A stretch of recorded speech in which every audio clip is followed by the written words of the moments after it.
여러분, 쓸모 있는 것과 쓸모 없는 것을 어떻게 구분할 수 있을까요? 무엇이 쓸모 있는 것이고 무엇이 쓸모 없는 것일까요? 쓸모 있다고 여기는 것들이 어느 순간에는 쓸모 없게 여겨지고, 쓸모 없다고 생각했던 것들이 참 필요하고 쓸모 있을 때가 많지 않습니까? 이와 같은 무용지용의 철학이 장자에 드러나 있는데요. 장자 인간세편에 다음과 같은 이야기가 실려 있습니다. 남백작이라고 하는 사람이 상구라는 동네에 갔더랍니다. 이 동네에 큰 나무가 있는데요. 가까이 가서 보니까 그 크기가 얼마나 큰지 1000대의 수레가 이 나무에 매여 있고 그 그늘 아래 묶여 있더라는 겁니다. 그런데 그 가지를 자세하게 살펴보니까 가지는 구불구불 해가지고 집 짓는 제목으로 쓰기는 애매합니다. 그리고 밑둥은 텅 비어 있습니다. 관이나 널판지로 켜서 사용할 수 없더라는 겁니다. 그래서 남백자기가 이렇게 쓸모없는 나무가 있을까 하면서 다음과 같이 말했습니다. 이 나무는 제목이 될 수 없는 쓸모없는 나무로구나. 그러나 그 쓸모없음이 이 나무를 이렇게 크게 자라게 한 것이로다. 이렇게 말했답니다.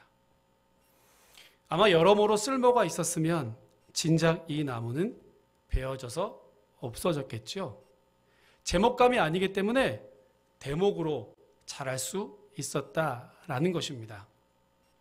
여기서 나온 말이 무용지유용, 쓸모없는 것이 오히려 쓸모 있는 것이다 라고 하는 말이 여기서 유래가 되었습니다. 사도 바울은 은사가 많았던 고린도 교회 성도들을 향해서 은사를 가지고 서로 다투지 말라 권면했지요. 그리고 12장 22절에서 이렇게 말씀했습니다.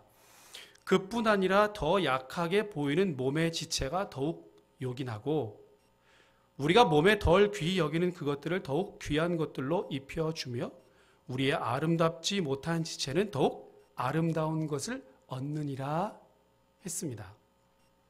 몸에 여러 지체가 있는데 그 중에서 더 귀하거나 상대적으로 덜 귀한 지체가 없다. 쓸모없는 것은 하나도 없다라는 말이지요. 여러분 충분히 이해되시지요? 그런데 우리는 이렇게 쓸모 있는 것과 쓸모 없는 것을 나누는 것을 좋아합니다. 필요한 것과 필요 없는 것을 구분짓는 데 매우 익숙해져 있습니다. 아마도 경제 논리가 우리의 뼛속 깊게 들어가 있기 때문이 아닐까 생각이 됩니다.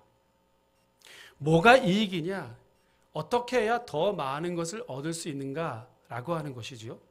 내가 가지고 있는 것은 겨우 이만큼인데 더 많이 이만큼 이득을 얻으려고 하니까 이리저리 재고 따지게 되더라라는 겁니다. 소위 효율성입니다. 뭐가 더 효과 있느냐? 작은 투자를 작게 해서 더 큰 효과를 낼 수 있는 방법은 뭐냐? 이런 것들을 생각하지요. 이것을 요새 아이들은 가성비라고 부릅니다. 얼마나 투자를 조금 하고 많은 것을 얻고 싶다라고 하는 거죠. 그리고 그것이 더 지나치면 갓성비, 하나님의 이름을 붙여요. 이렇게 말합니다.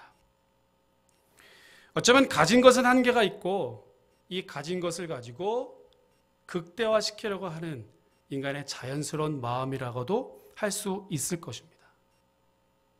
아무리 그렇게 생각해도 그러나 오늘 예수님께서 말씀하신 두 비유는 조금 이해가 되지 않습니다.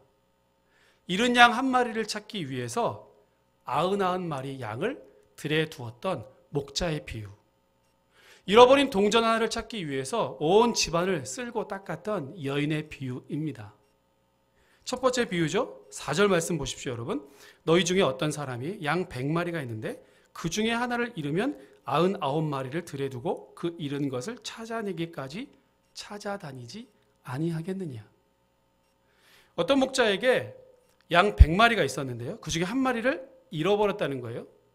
그런데 이 한 마리 양을 찾기 위해서 나머지 99마리 양은 들에 두었습니다.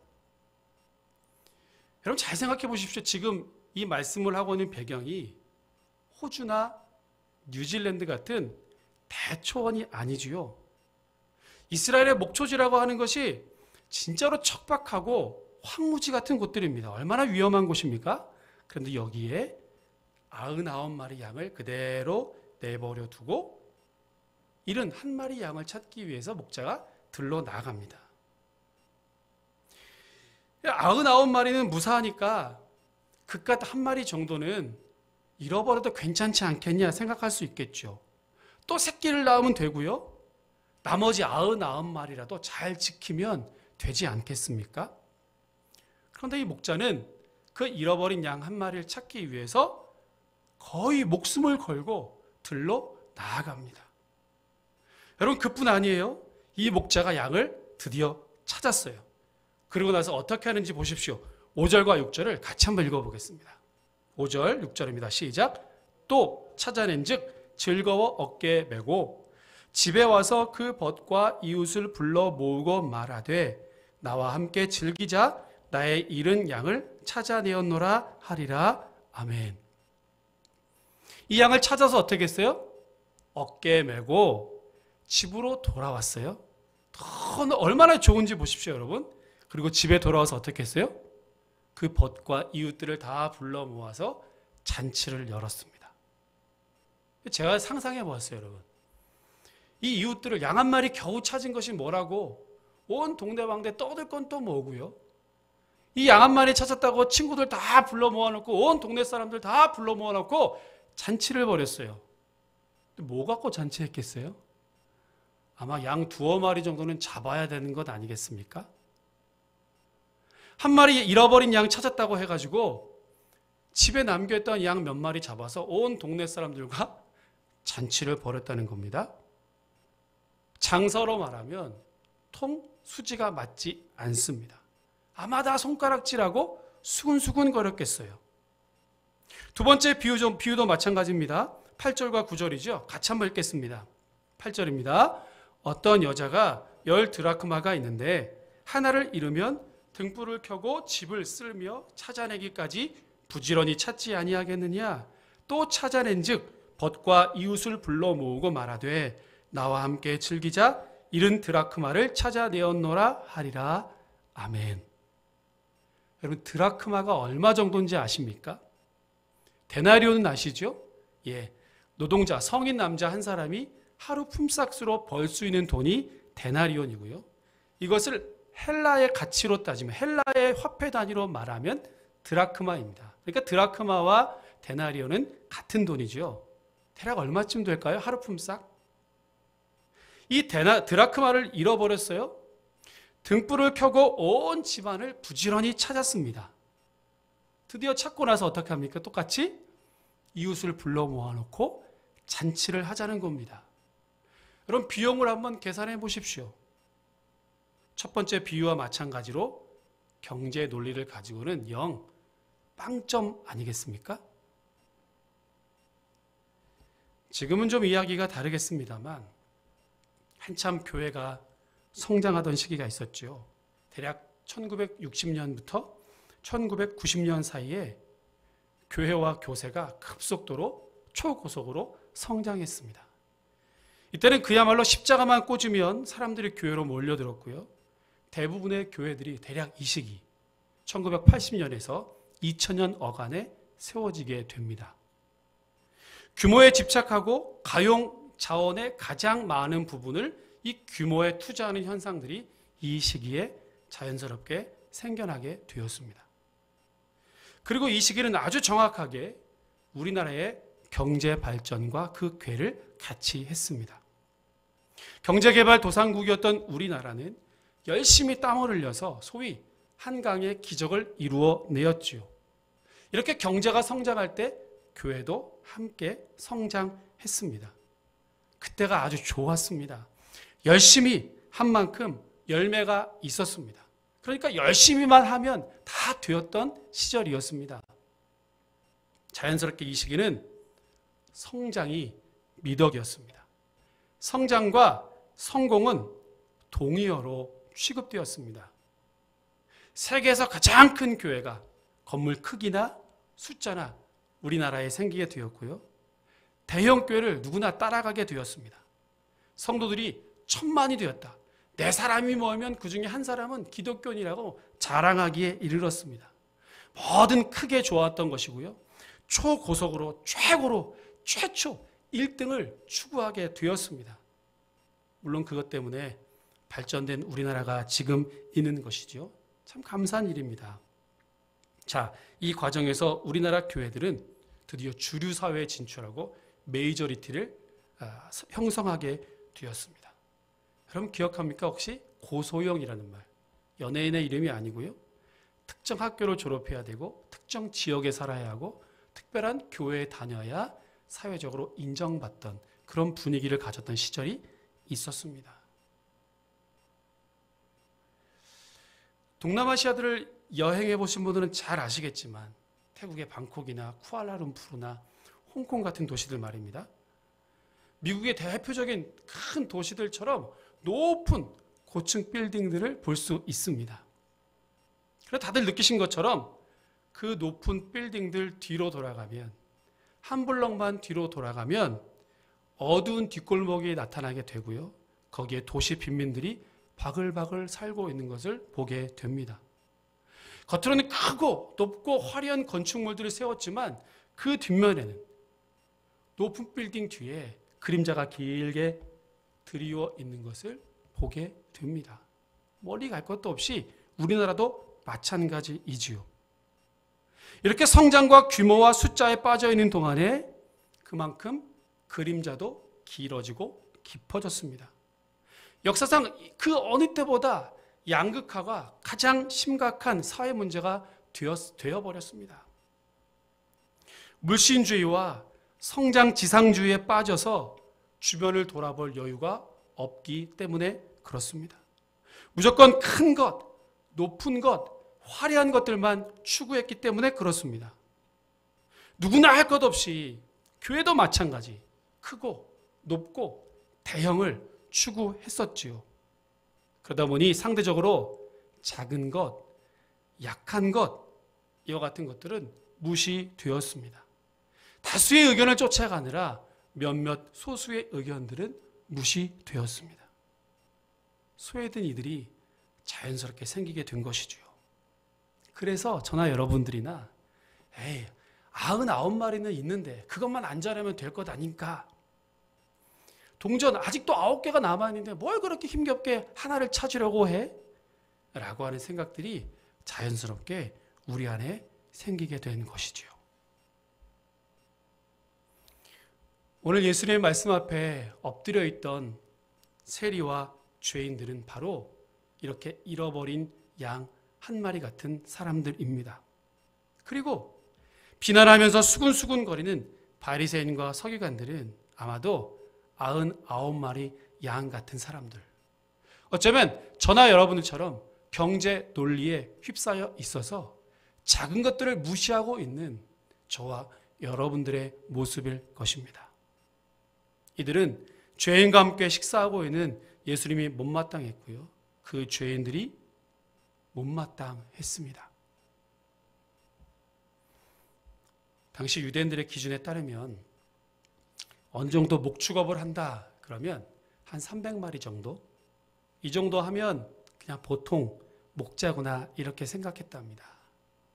자, 그러니까 오늘 예수님의 비유 속에 등장하는 100마리 양을 가지고 있었던 이 목자는 그렇게 큰 부자는 아니겠지요.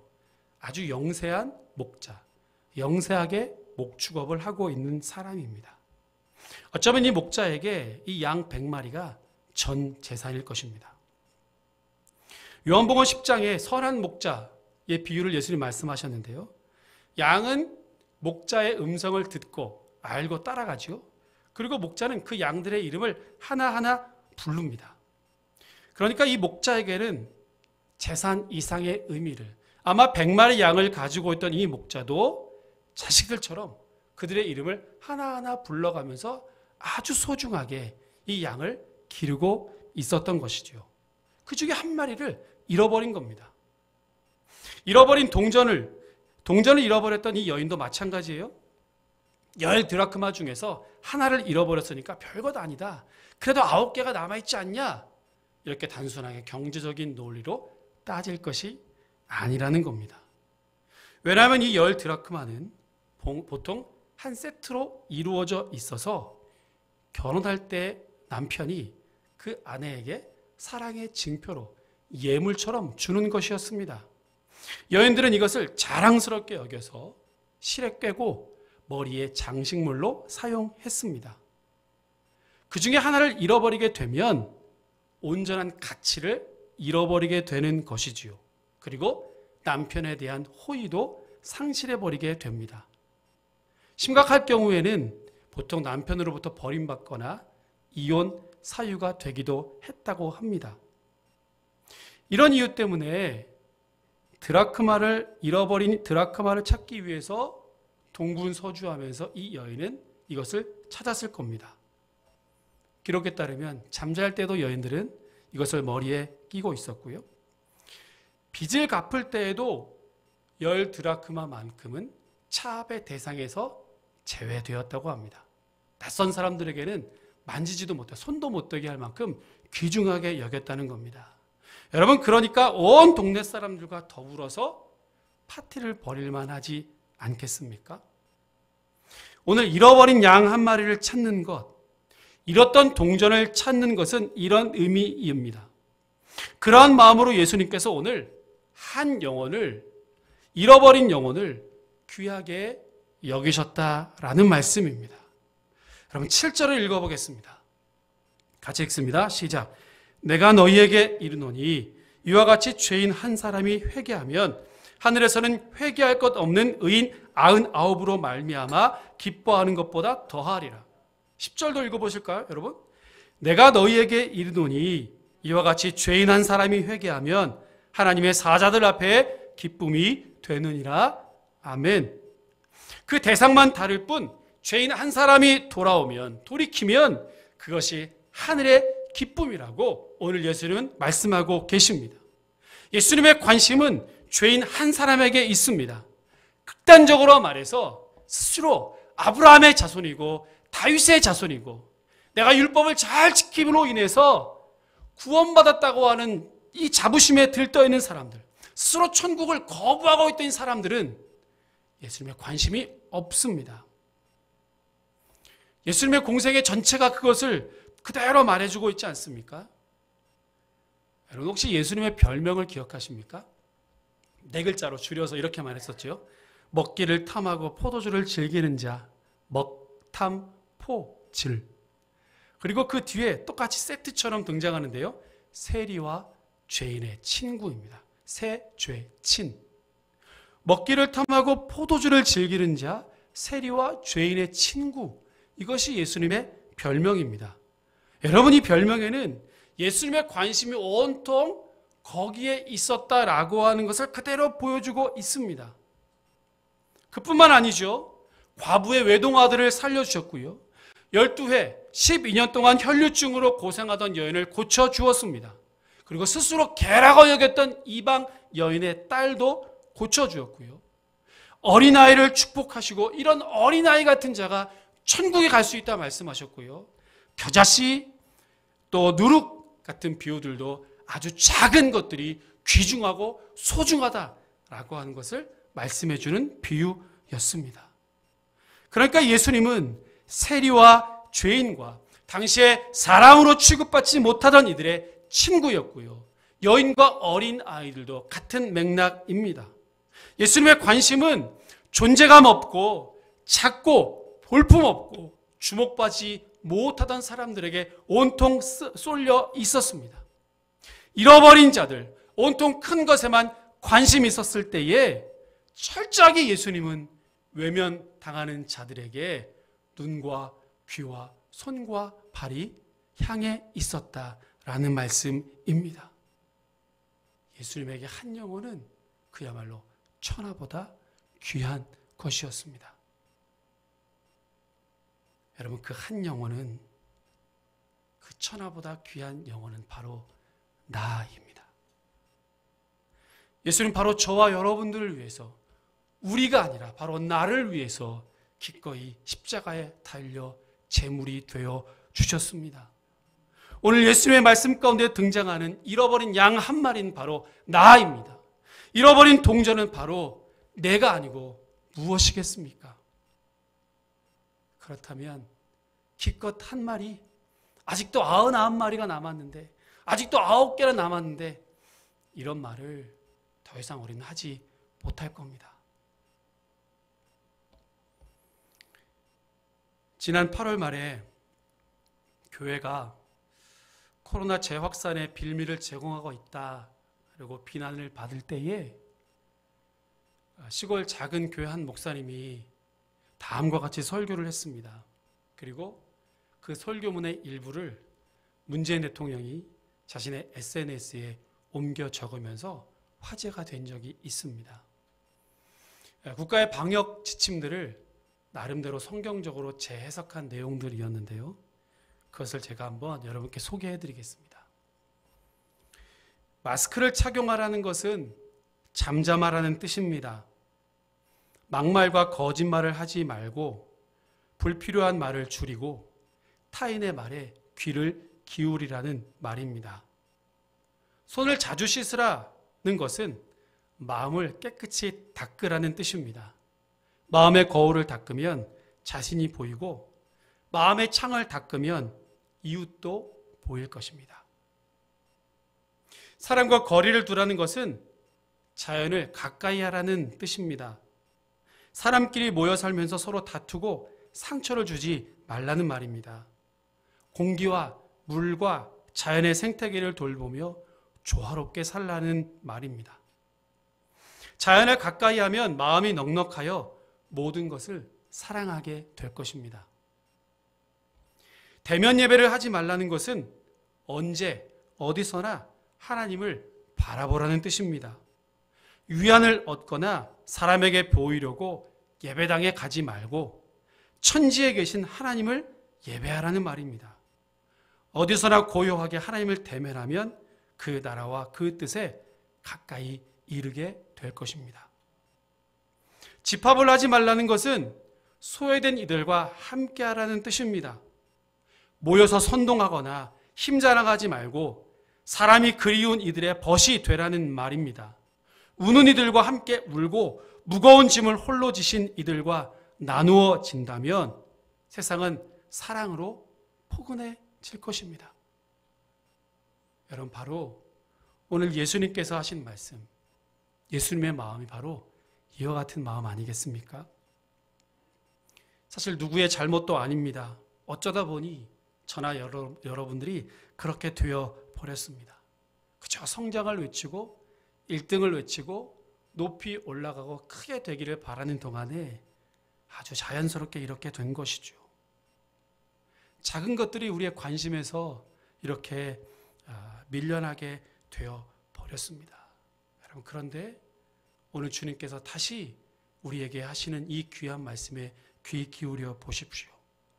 우리 주님의 관심이 어디에 있는지 다시 한번 여러분 살펴보시기 바랍니다. 우리 주님의 관심은 작은 것, 소외된 것, 작고 어리석고 연약한 것들에 있었습니다. 그래서 오늘 저와 여러분들에게도 찾아오셨습니다. 이런 주님의 마음을 달라고, 이런 주님의 마음으로 충만하기를 여러분 간절히 기도하시기 바랍니다. 특별히 주님께서 관심 갖고 계시는 여전히 잃어버린 양은 우리 주변에 없는지 다시 한번 찾아보아야 할 것입니다. 기꺼이 찾기까지 찾아내는, 온 집안을 등불을 켜고 온 집안을 쓸며 찾아내기까지 찾아내는 이 수고를 아끼지 말아야 할 것입니다. 여러분, 가만히 귀 기울여 보십시오. 오늘도 상처 입고 저 그늘진 어둠 속에서 피 흘리며 울부짖고 있는 잃어버린 양들의 울음소리가 들리지 않습니까? 누군가의 도움이 필요하고 그 무거운 짐을 함께 져줄 누군가를 찾고 있는 작은 이웃들이 여러분 혹시 보이지 않으십니까? 혹시 여러분 스스로 혼자 힘들다면 교회에 요청해 주십시오. 교회와 공동체 이름으로 함께 저들을 돕고 섬기는, 오늘 주님 마음을, 주님의 뜻을 우리의 삶으로 실천하는 저 여러분 모두가 될 수 있기를 주님의 이름으로 축복합니다. 목자신 예수님께서 나에게 찾아온 것처럼 이제는 저와 여러분들이, 우리 교회가 주님의 마음을 품고 함께 일어서 세상으로 나아가야 할 줄로 믿습니다. 우리 오늘 주님께서 이렇게 말씀하셨습니다. 나와 함께 즐기자. 나의 잃은 양을 찾아내었노라 하리라. 내가 너희에게 이르노니 이와 같이 죄인 한 사람이 회개하면 하늘에서는 회개할 것 없는 의인 99으로 말미암아 기뻐하는 것보다 더 하리라. 아멘. 이와 같은 하늘의 기쁨이 저 여러분의 삶에 풍성히 넘쳐나시기를 주의 이름으로 축원합니다. 기도하겠습니다.